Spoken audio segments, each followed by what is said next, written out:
This morning I'd like to talk about some good news and some bad news as we confront our economic crisis. The bad news is well known to Americans across our country. We continue to struggle through unprecedented economic turmoil.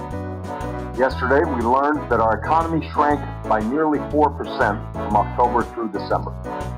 That decline was the largest in over a quarter century. It underscores the seriousness of the economic crisis that my administration found when we took office. Already, this slowdown has cost us tens of thousands of jobs in January alone, and the picture is likely to get worse before it gets better. Make no mistake, these are not just numbers.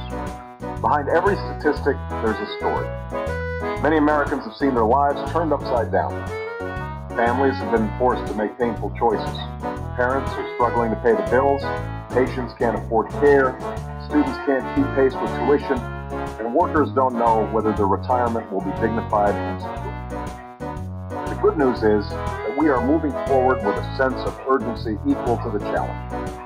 This week, the House passed the American Recovery and Reinvestment Plan, which will save or create more than 3 million jobs over the next few years. It puts a tax cut into the pockets of working families and places a down payment on America's future by investing in energy independence and education, affordable health care, and American infrastructure. Now, this recovery plan moves to the Senate. I will continue working with both parties so that the strongest possible bill gets to my desk. With the stakes so high, we simply cannot afford the same old gridlock and partisan posturing in Washington. It's time to move in a new direction.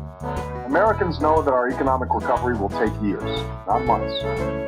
But they will have little patience if we allow politics to get in the way of action, and our economy continues to slide. That's why I am calling on the Senate to pass this plan so that we can put people back to work and begin the long, hard work of lifting our economy out of this crisis. No one bill, no matter how comprehensive, can cure what ails our economy.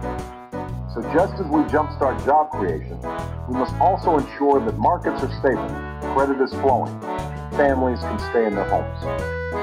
Last year, Congress passed a plan to rescue the financial system. While the package helped avoid a financial collapse, many are frustrated by the results, and rightfully so.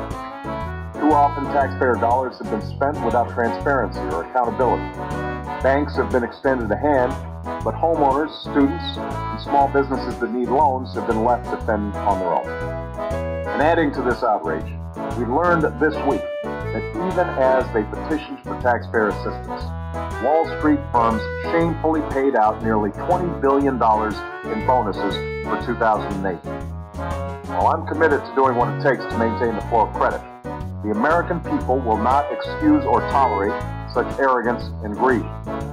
The road to recovery demands that we all act responsibly, from Main Street to Washington to Wall Street.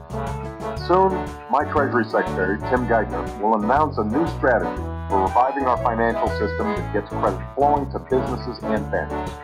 We'll help lower mortgage costs and extend loans to small businesses so they can create jobs. We'll ensure that CEOs are not draining funds that should be advancing our recovery.